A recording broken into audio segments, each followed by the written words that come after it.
my addition, my kwaba ediba attention TV so eyemwa modoba mu PSC TV and radio station edoba and amaji mekunya prepare we kasi ena sister debi oba TV me maame ono oye TV and a radio ono wa dream ego mo na ono asanso de anyem me na wawo me ti say I'm taking over from attention TV so matia say nti me maame no nti emrepamu no pepo maame do kasi oh when ye say maame we na waka o ye nim ne kra Ghana ha dada and then some ben da pon so a ye ba be wono ntwetwede e do ba de na se ode e da say adom me e ye rade adom e na meti ase metimi asori wo me fie ne mini mo hia e wo kasa afidie kase se so ye ba be di ye ho enkomo na ya pense nsem num na ye hu ne ye de no kre ato bebia eda obi kasi oh eni asem kura meti yo oh eni ene mahwe attention TV ama mo akyerem so asem na ye sentence ne meti first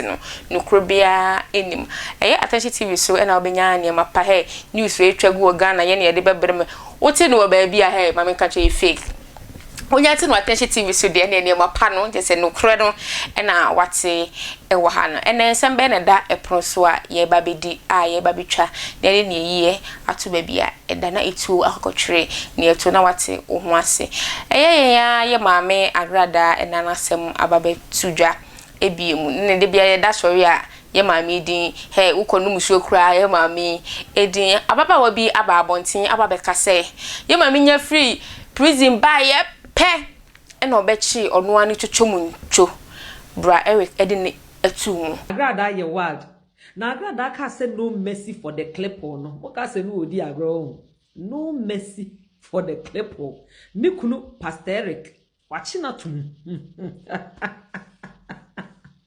no mercy for the clip wachini kunu Pastor Eric atum se wuni ma me ka chiro ene Pastor Eric anu odi agrada echi wo court wo ko odi na echi wo choko sales no wo ko up and down no to aduane ko no to do ko ne nchina no to fried rice ko Pastor Eric agrada akoba ye no wachini kunu so atum obi sasa den yes Pastor Eric akoton agrada aka se wasifu di akosie o se waton em se na Pastor Eric adweye ne se bebi agrada issue ni dru ye no enya di agrada beba fie bia from chokona straight to nsawam ento ye na dwen se o start no watwetwe ne no mani bi e de asie no atonton obi na eja se basa agrada ko nsawam dia ne na se aban de ne nsa beto no no maso na se ono na yi ni di afiri mu e na enya ama ne sa na agrada fie agraba efie no hwehwe ne no ma bi awu ne ka bi ohu Pastor Eric ka no we no ogino ho wa na bodwe sa ponje wa nani no wo hwe ne na agrada di mu di maya afi na Pastor Eric wo siniti na nani atwa no rainbow colors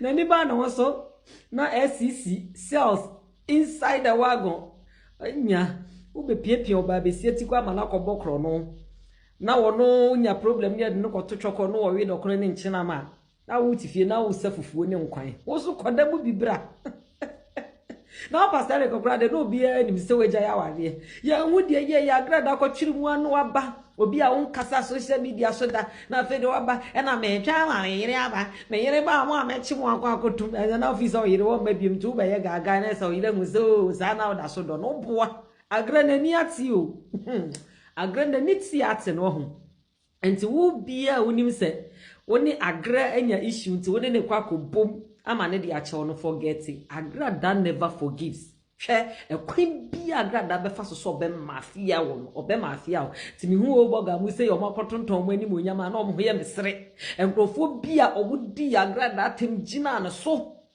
anne wo mo so mo na akosmoku peace pipe hwe obi bia woni agrada akon ye bia okosaranda ma agrada bia ne din ahye woni mo nyama tofom mo mfa nsu anyansa ti nanu mi hu ma ngege obi anim se wo na ugu sika gale wo na woni agrada ugina no so 24/7 na face Ghana needs Ghana de nko an omo de ayewo ngege nso ba ya na me agrada ntoko he sister wo ugina ba bia ugina wo na wo ye mis wo kura de agrada can never forgive you. And sister Gina baby, which na no abane be kansem bebre ene ese now the only free prison by pe when you obi anche ne se wukunu e na wo ye de be wakochi ne se ye de ne ma mi chiom se ka issue bi e na odi chi ono ani twotwomuncho ni PSC he oda na meda e wate ase ni nsuo kura ye ono no achi na tum enti mumie nkotie na maame ne kan after say ababa wan ba abonten e be ka kire say maame agrada fu prison pe wa be chi ni kunu atum ni nkotie na maame so aka afa asemu e ho. True, you have arrested your husband.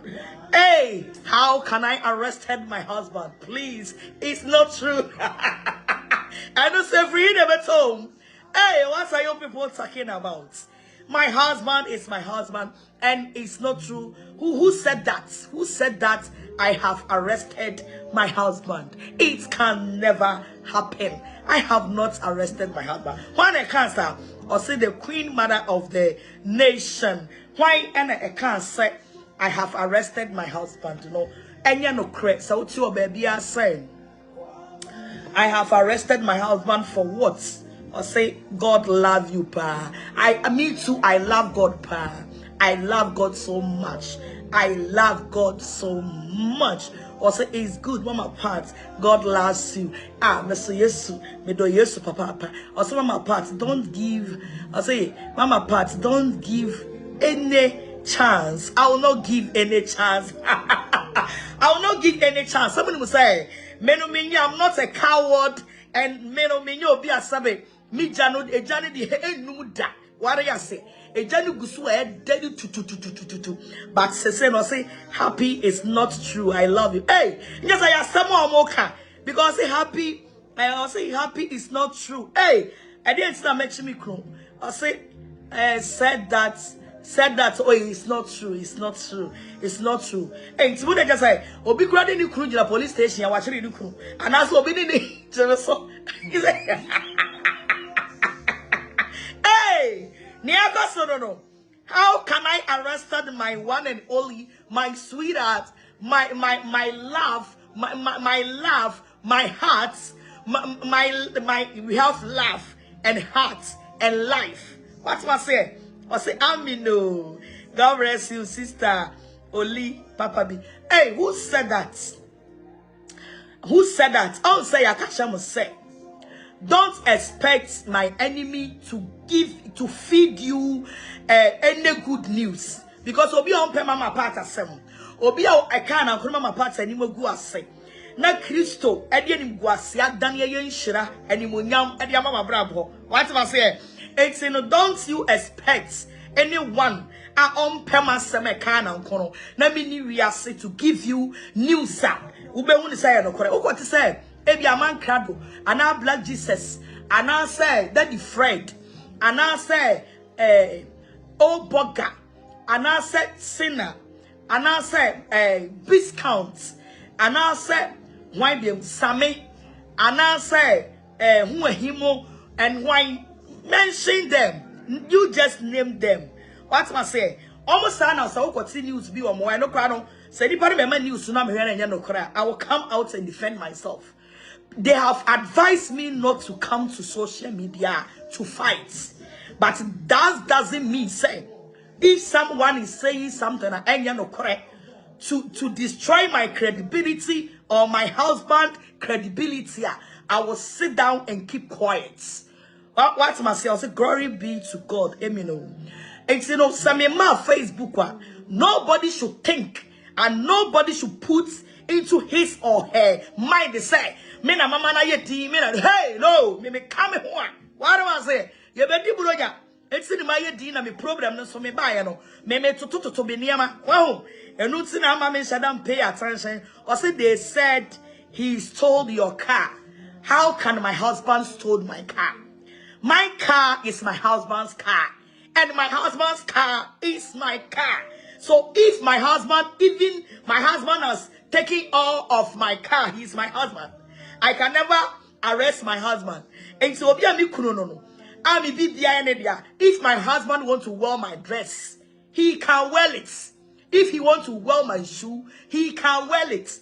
If he wants to drive all the cars at once, it is for his wife. So what is that? What is that rubbish news? Say he stole your car. My husband can decide to sell all my properties. He is my husband, and it will never happen for me to arrest my husband, or I will not do that.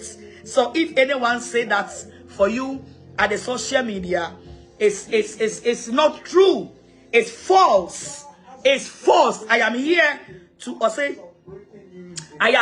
say it factually. I'm here for tomorrow's service, but your comment is dragging me that some people are claiming, saying bad things about my husband. This time around, we don't have time for some people to say anything which is not true. We will take our Bible and learn. So now, when we get the video, my husband will take his decision.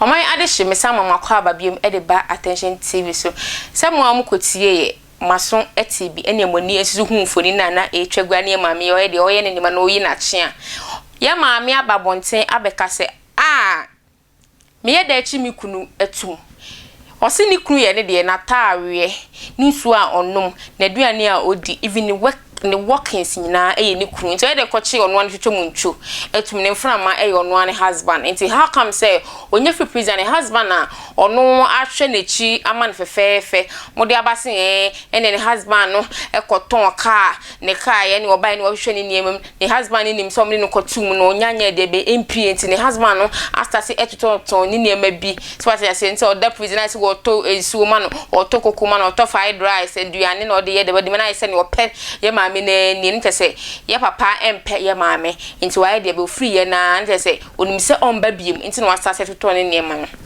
ye maame ababonten abeka se no kura bi anim oye da chi ono ane otwo muncho ne doba ba ko pe wanya no wate asefo asase so etu prison da bi adai Ghana mo kasa dodo nti ne yele de ne beka ye no ye maame ababonten abeka mu no kura se ontimi nchi ne kunu ne ntum de be yada emprepi ne me kama sem se ne wo behunu ene ne obeti no enye ni nyina na ye de be no kwese wote asem bia na wahwehwe mu ye nti na de bia me kama asem se Atachi TV de ye ne de ene mapa ensempa wo ba ba bia ha fa ne ba bia ba ne even spiritual kra na ti bia o Atachi TV ye chiro spiritual ne ye chiro ne Kristo suma kasa ye de be ene ye kon political aspect so ye chiro mu ene ma e koso wo oman Ghana ne ye kon entertainment industry ne so ne e ko mu no kure no wo beti wa Attention TV enti o baby no baby a bia me catch say fake yankwa ne wo ene pa ye de eba beso mu e wo Attention TV so ayemu amudoba mu PSC na natile na migusuwa eda medwam